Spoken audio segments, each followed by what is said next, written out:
It is 10 o'clock p.m. on the west coast of the United States. It is 0500 GMT. It is Saturday night, the 25th of April, 2015. And yes, it's the fast food, junk food, extravaganza. You know, it would behoove me to do my hair before coming on the air, but fuck it. Um, we're on the air. We're going to have a good time tonight. No Sarah Bell, unless she decides to call in. But anyway, I am, let's see here. Sorry, I'm sharing the link with a couple of people who are interested in watching the program. So, oh my goodness. I just can't win. You know, I keep trying to do things and I keep hitting the wrong button and so forth. But here we are, and we're glad to be here. We have a lot coming up, including the new fast food place that is going to be delivering. Here's a hint. Burritos, not the 420 burrito from Ben & Jerry's we brought you last week, and not Taco Bell like you may think. Although we've covered in a couple of weeks recent past, we've covered the story that Taco Bell may be experimenting with delivery in a couple of places. So yet another burrito place may be driving your burrito to you rather than the other way around. Also, Saving the Bros, another really funny ad came out this week. I don't know if it's for real. How much of it is for real is really up in the air to me, but it's goddamn hilarious. Maybe we'll even start with that. I don't know. No, we won't start with that. We'll save it for halfway through. Government raisin theft. A weird, old, archaic, some might say, law in the United States where in order to grow certain crops, you have to contribute a certain percentage of your crops or a certain percentage of your money to the U.S. government, like a surplus fund kind of a thing. And if you don't, the government will come and take your raisins. Not your raisins if you're a raisin consumer, but if you're a raisin grower or, you know, a grape producer who turns grapes into raisins kind of a thing. Somebody's going through it. Government raisin theft. So help me God, it's a real thing. We'll cover that coming up. Hundreds of McDonald's locations shutting down. I hear many people saying, hallelujah, you're all assholes, but I hear you nonetheless. The obnoxiousness of foodie culture. I've often said that people who are foodies are assholes also. And I mean, it's easy for me to sit here and call everybody assholes. So, I mean, that's kind of stupid. But seriously, the people who detect oaky aftertones in a red wine or when there's no oak in there at all, it's just fucking beyond. In fact, maybe I'll even read.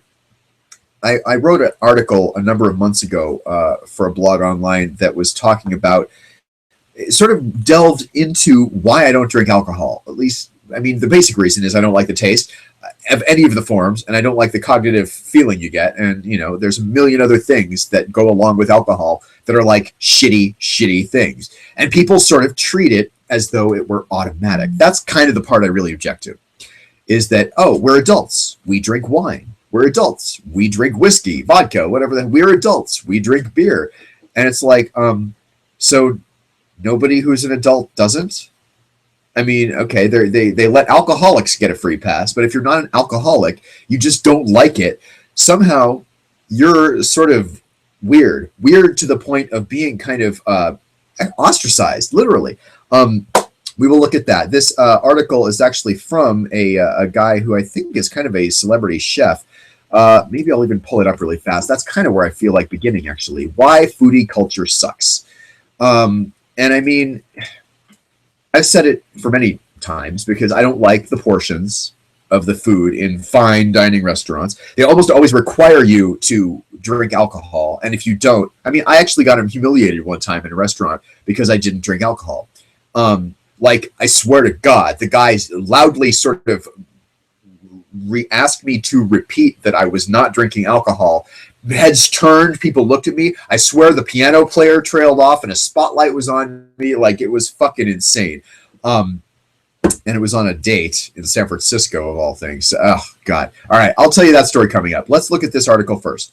Let's see. Did I cover everything that were coming up? Foodie culture, obnoxiousness, closure of McDonald's, delivery of the burrito, Saving the Bros, government raisin theft, plus your calls and tweets here. The number is 310-776-KUNZ. That's 310-776-KUNZ or 5869. You'll call me right here. I'm kind of hoping Sarah, my usual partner on this show, calls in. She's not with us tonight. She's out in the the Oregonian forest or some other thing. And your tweets here at Sebastian Kuntz. All right. let's get to the meat and potatoes, if you will, of tonight's broadcast. The obnoxiousness of foodie culture. This was something I read this week, and I was like, I don't know. I mean, all right, it's a good article here. Smoothies, what the fuck is what it's called. Steve Albini, or whoever he is, on cooking celebrity chefs and why it sucks. So he's a musician, a recording engineer, the owner of Chicago's electrical audio studio, and blah, blah, blah. The one that sticks to me most comes from this least likely source, his 2000 interview with Bon Appetit. I hate the word foodie because it's cute, pretty much like all diminutives associated with eating, he said. Veggies, semis, parm. I eat food and I cook it. It's for eating, preferably with friends, and I don't make a fetish out of it. All right, right there. You had me at fucking hello. Like, that's it. It's food. You eat food. You enjoy food. It's good to, fast food and junk food is not all there is, and that's not all I eat. I grow my own tomatoes. I grow my own strawberries. Like, I actually really enjoy. I don't give a shit about lawns or flowers or anything that you like, but plants that produce food, I'm all about. I think that's really cool. I suppose there is one non-food plant I like, but you all know what I'm talking about. All right, back to the article here. By now, Albini's food of love of food. Actually, not high tonight. I know how it seems. Back to the article. Let me switch back over to it here so you can sort of read along and not look at my ugly ass mug. Albini's love of food is well known even among the non-rock set. He detailed the elaborate meals he makes his wife in a blog. He last fall, blah blah blah. So he talks about when he started cooking. Your disdain for the foodie term is well documented. Is it the cutesiness of the word itself that bothers you, or the smugness it represents? Here we go. It distinguishes the foodie as special because he eats well, and that's a shitty metric. Rich people eat better than poor people. People of leisure eat better than working people. People with the luxury of choice eat better than people who subsist. People who don't have health or ethical concerns about food can eat better than people with disease or conscience. But the cute aspect being tied by association with that waste and class makes it particularly repellent. God, I love this. I really literally have never heard of him before, but just by way of that quote alone, I think he's a fucking genius. Somebody suggested that food culture functions in a way that music culture used to, that chefs are the new rock stars. That feels reductive at best to me, but blah, blah, blah. To the degree chefs cultivate celebrity, they cease to function as cooks. Look at the way Mario Batali got TV famous and quit cooking, but he's recently retreated from constant TV exposure and increased his productivity and general cooking influence. There is even an episode of Anthony Bourdain's new show, I think it's on CNN, where they made him work as a line cook, and he could barely cover his orders. That's in contrast to the way musicians who tour and record all the time are at the top of their game and working deep into their fundamental skill set. Okay, a connection between food and music on a sensory level. Do you experience that? Not really, although blah, blah, blah. Anything else to add on foodstuffs? Smoothies, what the fuck? Just eat. Unless your jaw is wired shut, just eat. Smoothies, fuck. All right. I mean, come on. That is genius. It is in the... let me check the date here for you. That is in flavorwire.com. I've never heard of that site, but it's actually from April 14th of this year. Hey, it's my birthday. Not today. April 14th was. So, yeah, there you have it. Why foodie culture sucks. That is an interview with Steve Albini. I got to say, I don't know who he is, but it's called Smoothies, What the Fuck. Pretty easy to find. Okay, let's go on here. Other things I wanted to bring to you. Let's talk about McDonald's closing a bunch of restaurants. Again, I feel like it's a little easy. I mean, everybody I know who is sort of one of the McDonald's haters loves to go about, oh, good, good, right? McDonald's shutting down. Oh, that's excellent, right? What could be better for the world than shutting down restaurants of McDonald's, because McDonald's sucks and everything, from McDonald's is shit. And all of the people who go to McDonald's are, assholes, obese, whatever you want to call them. I mean, that's obviously a wide brush and it's obviously unfair and untrue. I myself am a McDonald's lover, depending on exactly what you're talking about. Breakfast food, I'm sorry, nobody makes breakfast. Well, some people make breakfast food as good as McDonald's, but I'm sorry, an Egg McMuffin is pretty hard to beat.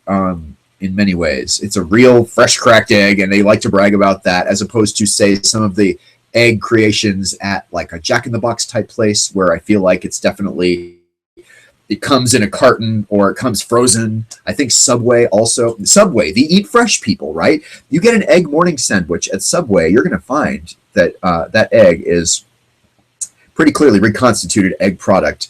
And I don't think it was even, I mean, even the eggs that are in a, paper carton, they have, what is it, for cholesterol people, the egg beaters, right? Where it's real egg with much of the cholesterol removed, or it's mostly egg white kind of a thing, right? But it's in a carton, like a milk carton, a paper thing, cardboard. That even does not strike me the wrong way that frozen reconstituted egg does. Like the egg products at Subway are markedly substandard given the freshness of most of the rest of the stuff that you get at Subway. I mean, Subway, oh God, I have to pass a little gas there. There's a kiss for you, everyone, brought to you by Foodie Culture and the eggs at Subway. All right. And isn't it odd, by the way, that flatulence is associated with like healthy eating for the most part, like whether it's beans, whether it's many like fresh kind of products. I think a lot of fresh products that people eat, whether it's fresh cabbage or fresh beans, a lot of fresh type vegetable, cruciferous vegetables, broccoli, cauliflower, that kind of thing can make you fart like really bad. So farting, oddly, is, and by the way, you fart shamers really need to stop. My last boyfriend, and it's been a long time now, but my last boyfriend was one of those people who would hear you fart and they would go, Sebastian. He was Mexican, so he would go, Sebastian.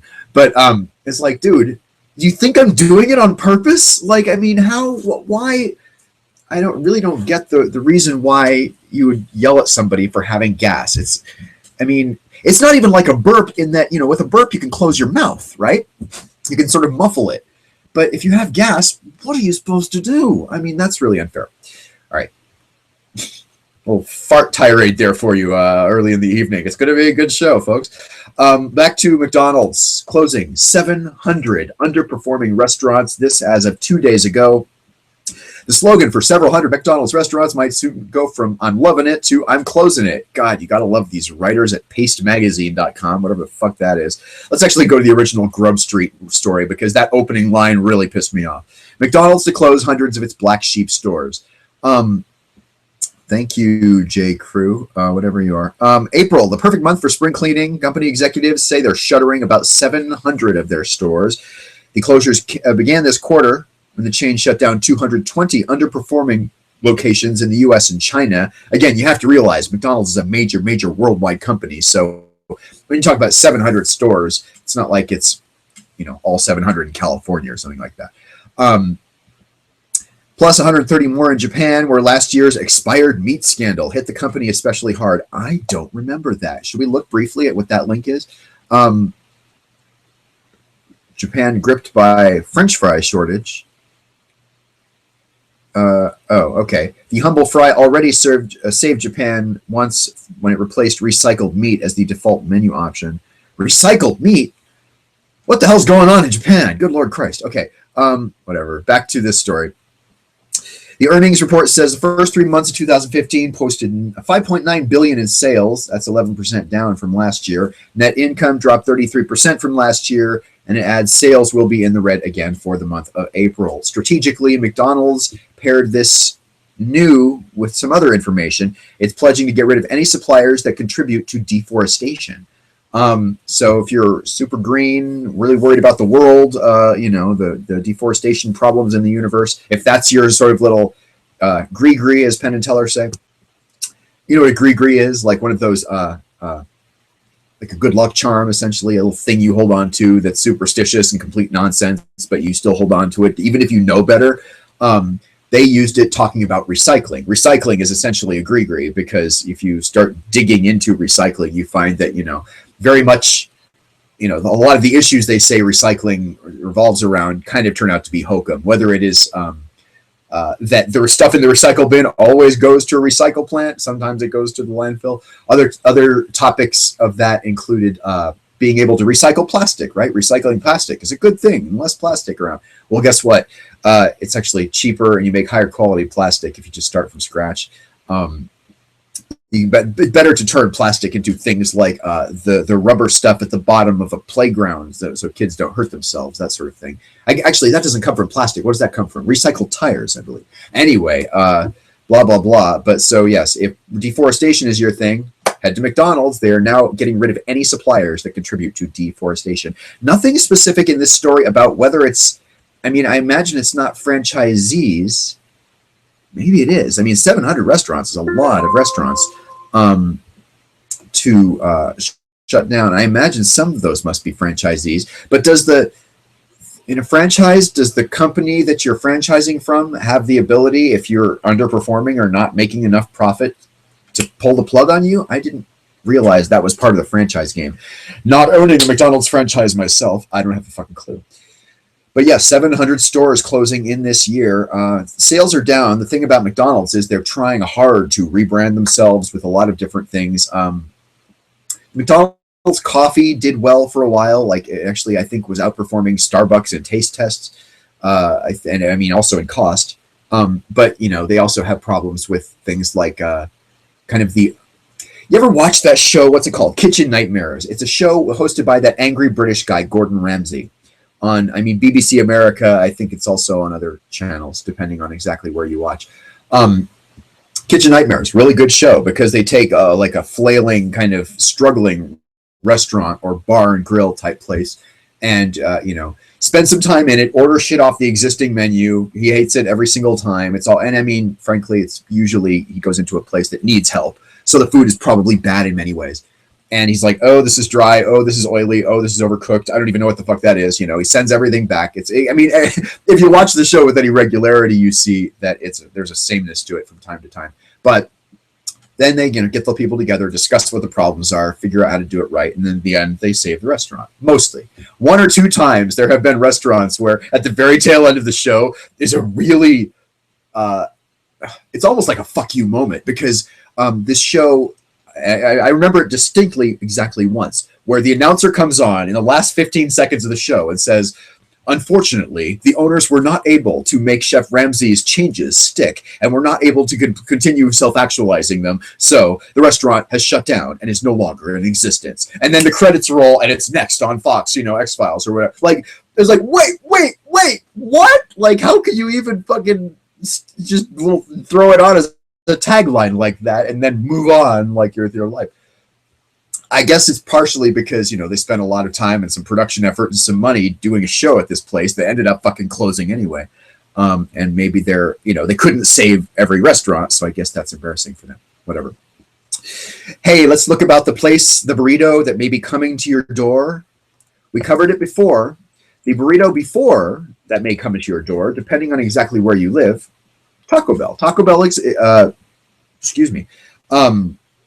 Taco Bell's experimenting with home delivery, right? Not every place, in fact, probably very few places at the beginning, but goddamn, the ability to get a cheesy gordita crunch with a Doritos Loco Taco inside, fucking hey, absolutely. And even if you're a health food person, if you're any kind of well, let's just say pothead or marijuana enthusiast, any kind of person susceptible to the munchies in any way, yeah, home delivery of a burrito, why can't I say it?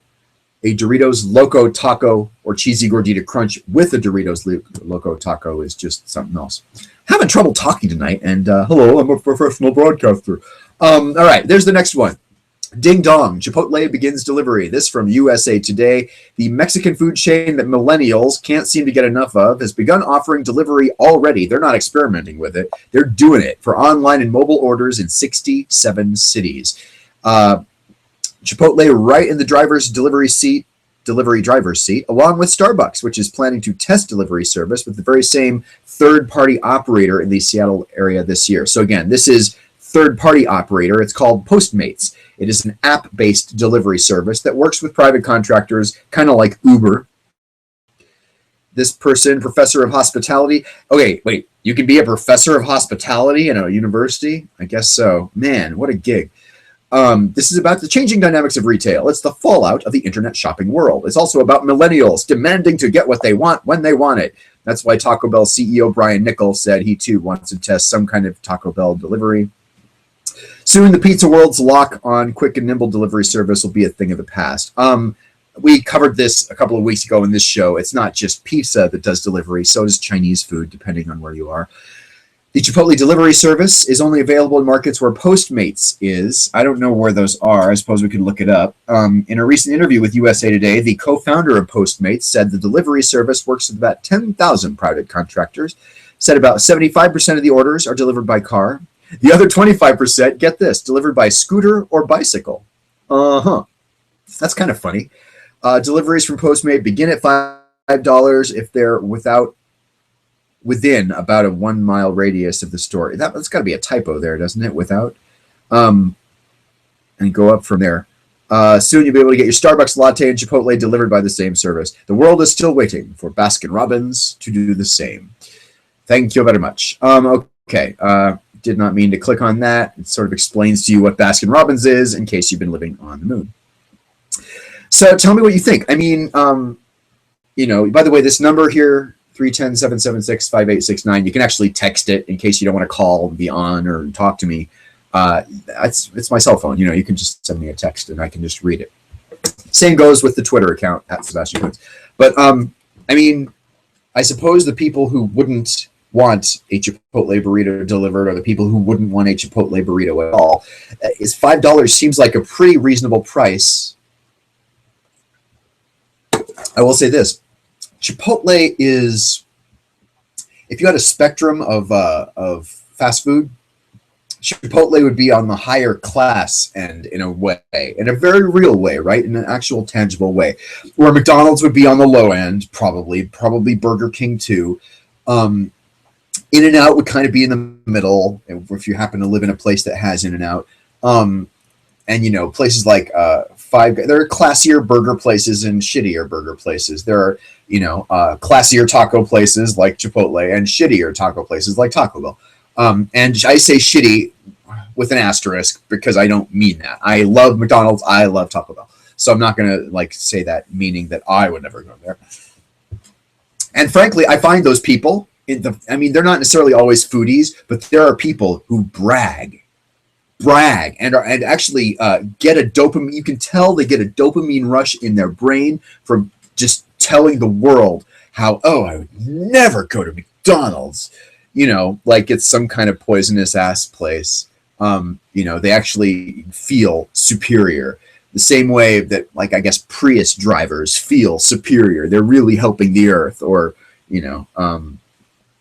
whatever. I mean, I could sit here talking all day about the sort of superiority thing. And I feel like we all suffer from it in one way or another. So it's easy for me to sit here and, sort of poke shit about it. But,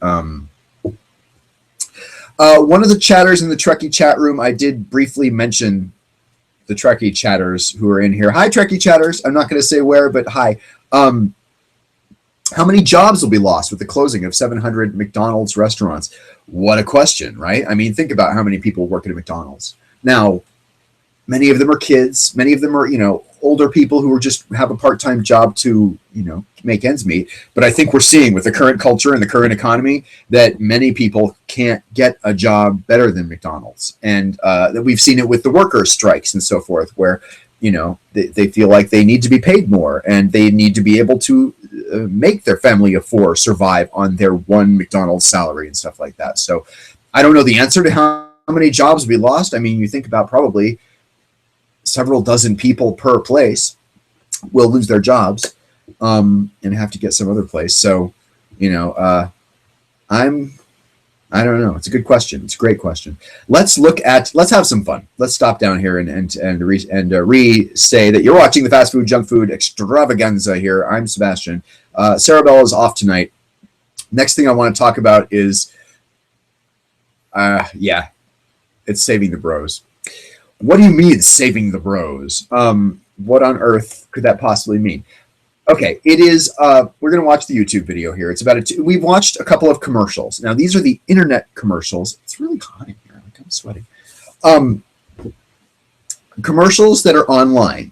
Now, sometimes these commercials become TV commercials also. But the thing about commercials in the future, and this is true, they're going to need to be compelling in some way. You can't just make a commercial in the traditional sort of sense and have it be that people sit through it anymore, because you don't have to sit through it anymore. If you have an ad blocker on the internet, some people are blocking it through there. If you have on demand or a TiVo, DVR type thing, you're going to be able to fast forward past it, right? You have to want to watch commercials in order for a commercial to be at all relevant in the future. And we've looked at a couple of those. There's a really great 3-minute long Taco Bell commercial that's compelling as hell. It's straight out of 1984, the movie or book. And it's really good. Last week, the Ben and Jerry's burrito, the 420 creation by Ben and Jerry's that was specifically talking about 420. Also, by the way, a theme based on the 1984 kind of book, and they say it was themed after the Apple ad about 1984. The thing is, that ad came from the 1984 movie and book, so I just say whatever. Anyway, here's another commercial. This is for one of those products. I believe it's real. I don't believe this is strictly a parody. I believe this is a real commercial for a real thing. But the lengths they go to are going to make people who just decide to say fuck this and leave the show early disappointed, because this is goddamn hilarious. Again, this is like one of those muscle milk or Ensure type products, right? A vitamin sort of infused nutrition drink. Let's watch it Bros here. are pretty amazing. They're innovators, patriots. Baby. 2/3 of our nation's light beer and 100% of our Axe body spray. But our bros are in serious danger. Every day, millions of bros drink protein shakes in order to get jacked, yoked, and totally swole. But most bros are unaware of the scary chemicals and artificial ingredients inside these shakes.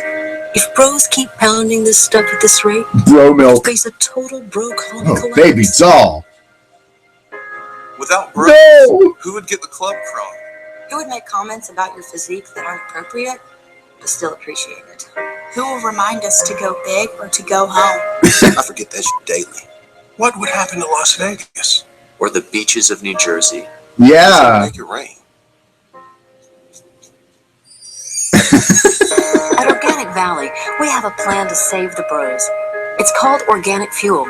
It's a recovery shake with 26 grams of the protein that bros love, but none of the synthetic junk. Bros don't need to know that it's organic or made with real milk from pasture-raised cows.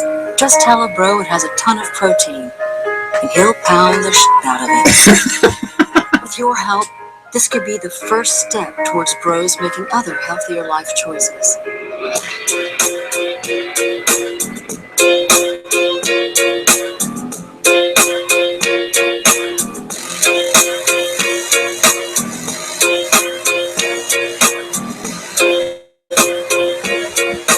With our Buy One, Bro One program, buy organic fuel for yourself, Buy one, share bro one one. with the bro before it's too late. Together, with your help, We can save them. We must save them. We can save the bros. Oh, God. I'm sorry. I mean, SaveTheBros.com. Get your Buy One, Bro One coupon. That's fucking hilarious. And, I mean, I think, as I said, I'm pretty sure it's a real... Let's just look up Organic Valley really fast, because, I mean, if that's just something... I mean, I feel like if it were a funny... Just a thing from funnyordie.com or some internet video, it would be... It would say Funny or Die on it somewhere, or would, you know, somebody would take credit for it, because the people always do. Those little funny videos online actually do get, you know, they stop down at some point and they say where it's from, or, you know, who made it. Organic Valley is a real company out of Wisconsin. I'm here to tell you, I think that's actually a real commercial. Now, they just take it to a new extreme where the announcer lady says, pound the shit out of it. Like, that's not regular commercial talk, you know? Nothing about that commercial is regular.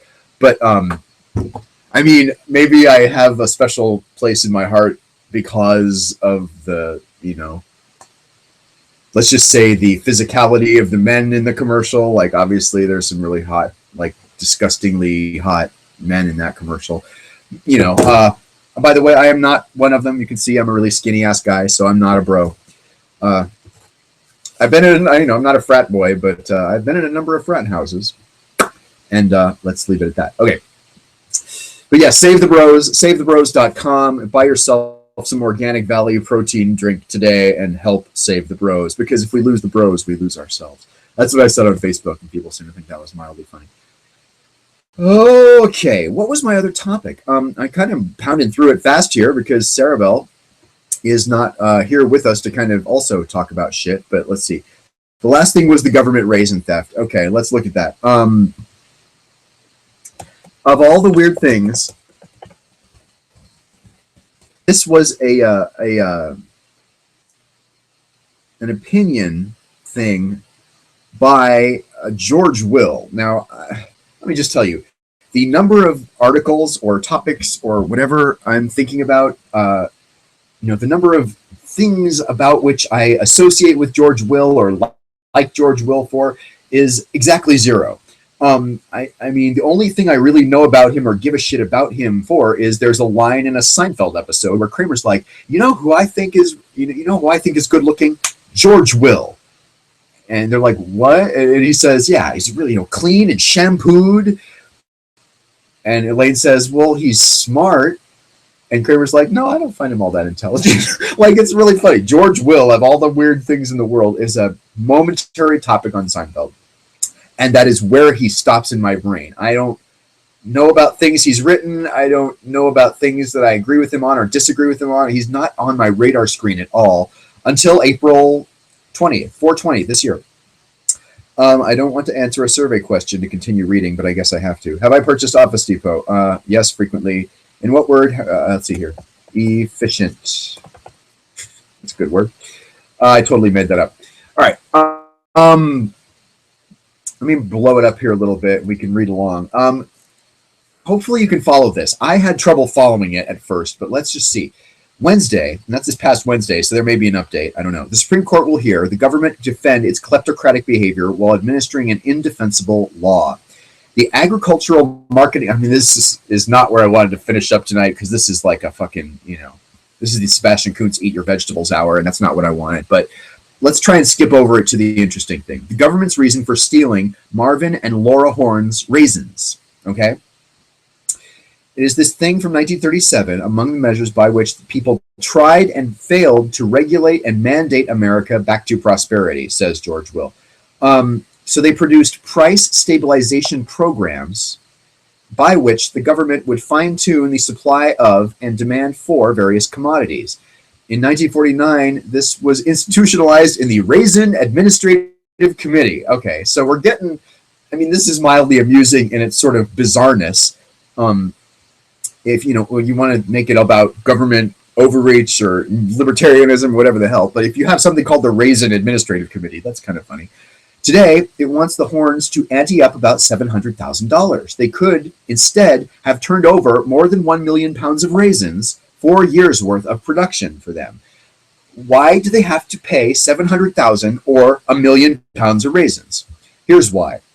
They have been refusing to comply with a marketing order to surrender without compensation a portion of their production for the Raisin Administrative Committee's reserve. They say this constitutes an unconstitutional taking. There's George Will in his writing right there. Okay, that's a pretty smartly written thing. The Fifth Amendment says private property shall not be taken for public use without just compensation. Time was for public use meant creating things, roads, bridges, dams, courthouses used by the public. In 1954, public use was broadened to allow government to take property to combat blight, thereby enabling urban renewal. Okay, this is getting boring again.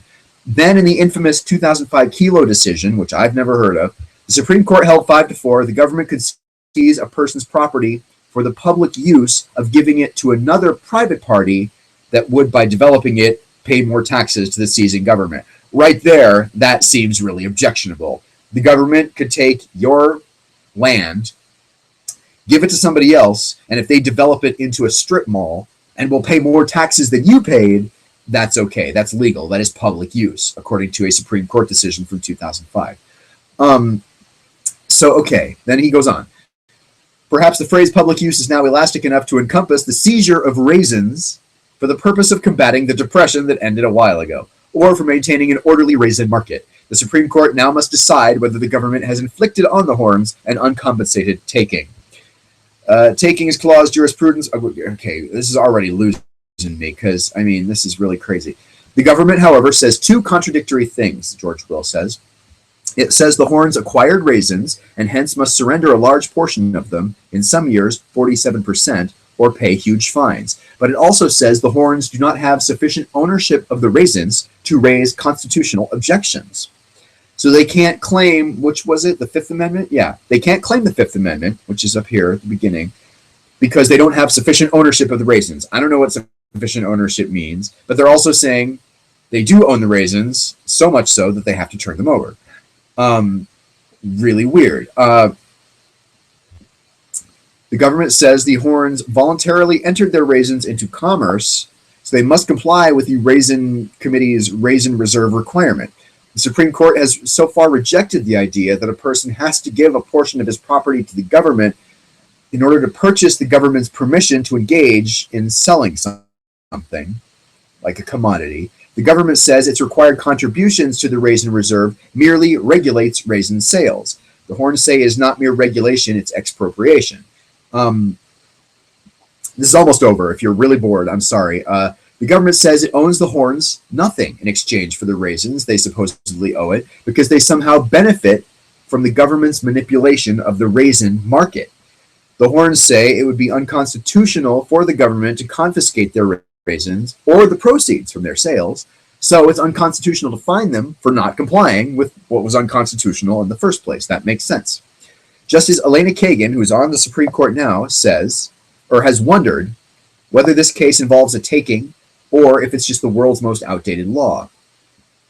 This law has spawned more than 25 marketing orders covering almonds, apricots, avocados, cherries, cranberries, dates, grapes, hazelnuts, kiwi fruit, onions, pears, pistachios. All of these different things are things that the government sort of, it's hard for me to figure out. Like, okay, it seems like the government is keeping a reserve supply of all of these things on hand for purposes of, I'm not sure. Like if we run out, is it like the strategic oil reserve or whatever, or whatever they call it, where, you know, they have this oil stashed away in case of a true gas or oil shortage. We can kind of survive for a little while and not be like without our cars. So if there's a pistachio shortage or a raisin shortage or a plum shortage or whatever all those other things were, that we wouldn't run out right away. The prices wouldn't go through the roof. Therefore, the raisin growers are benefiting. I mean, I don't know what to think about it, but just the topic alone, the government is stealing our raisins. I just think that's really funny. And it's not. Like, it's actually a serious topic of the government being too governmenty and too meddlesome and fucking shit up and, taking things from people, not just taxes, where you understand taxes are part of the lexicon to a certain degree, and probably not enough rich people are taxed enough, quite frankly. But, God, the government is stealing our raisins. This cannot continue. I like raisins. I never eat them. This is fast food and junk food, not really fruit we're talking about mostly here. But shit, man, the government's taking our raisins. What are we going to do? All right, we're finishing up a little early. I mean, I don't really have much else to talk about. I mean, I guess I could just do a quick news search for fast food here, and let's just see what I come up with. Searching for fast food news. I mean, not related to fast food or junk food at all, but that earthquake in Nepal, holy fucking shit, man. That's some really scary stuff. Here we go. Here's an interesting one. All right, really fast. Junk food. They're trying to ban buying junk food with food stamps. What do we think about that? Food stamps are, assistance from the government to be able to feed yourself or your kids. And frankly, a really surprising number of people in this day and age have to have food stamps to survive. Like, not just people without jobs, not just slovenly people who are taking government benefits and, not doing their disability or whatever, I mean, there's all these people who are on welfare of one kind or another, whether it's unemployment, whether it's disability, whether it's food stamps. And I mean, I'm not one of those conservative people who is like, oh, they're taking our money, they took money from me and give it to the poor people who aren't doing a job when I work every day and blah, blah, blah. I am not one of those people. Like, I mean, we're seeing a culture where American soldiers, active duty American soldiers, don't get paid enough and have to sort of supplement their food with food stamps, kind of a thing. But in the same way that people say you shouldn't be able to withdraw money from your unemployment, government gave you money when you're your unemployment, you shouldn't be able to withdraw that at a casino ATM, right? That's kind of a slam dunk. You shouldn't be able to do it at a strip club ATM. You shouldn't be able to spend your food stamps on certain things like alcohol or, cigarettes, whatever the hell. And I think this is kind of going to be the extension of that. How do I feel about that? I'm not sure. Let's look at the article and read. Let's try and learn a little something here.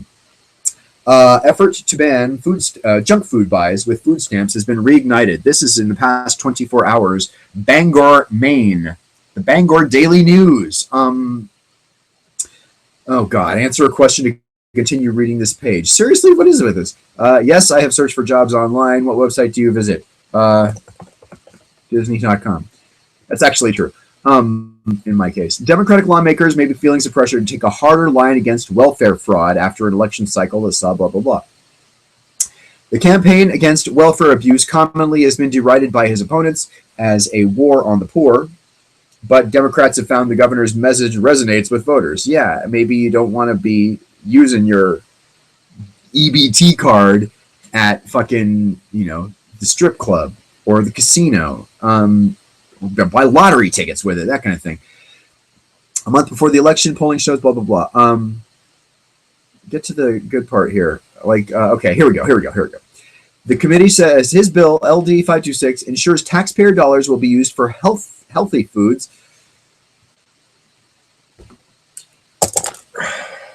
It's not healthy foods. It's healthful. Healthful. Nutritious foods are healthful.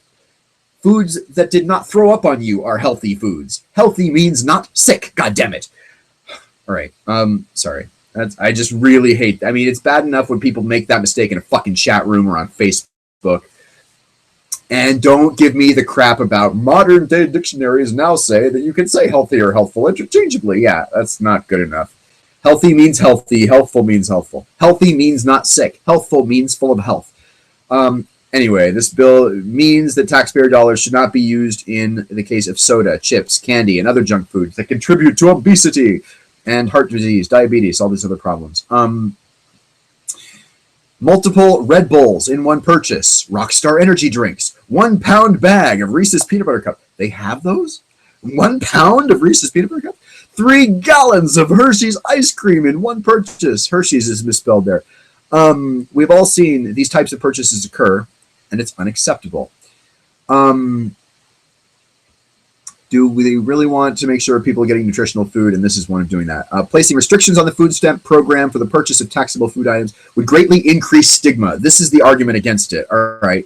Oh, I don't know if I like that argument against it. I mean, would increase stigma and confusion at the grocery store and cause higher rates of food insecurity. I don't know if that's going to fly either. But these things would prohibit cash withdrawals using EBT. I think in many states that's already the case. It would also suspend benefits for trafficking in EBT cards and require photo ID. Wow, I didn't know you could traffic EBT cards. Can you get those cards on the black market? Like, is there a Silk Road for fucking, like, food stamps? I never heard of that. So they're a little too draconian, some of them are saying. I'm not a Republican at all. Republicans are the backwards, retarded party in my personal opinion, but I do feel like that's one of those things probably most people can get behind. I mean, it's in Maine, so I don't know how many people live in Maine or are interested in that. But junk food's back. Let's look at this article from CNN Money before we finish. I just want to make 45 minutes of show here, and then I'll call it quits. But in the last 2 minutes of, God damn it, let's bring it back to this screen and let you see junk food's back and 4 other things we learned from earnings. This is from April 23rd this year. Investors are getting deluged with earnings reports. God. What a intellectual bullshit show this is turning out to. You thought you were going to tune in and watch me stuff Cheetos in my face, and here you're getting the Raisin Council and CNN.money.com. At MFS, we believe in Shut up. Here we go. McDonald's rival Yum Brands popped. Okay, here we go. Let's go back.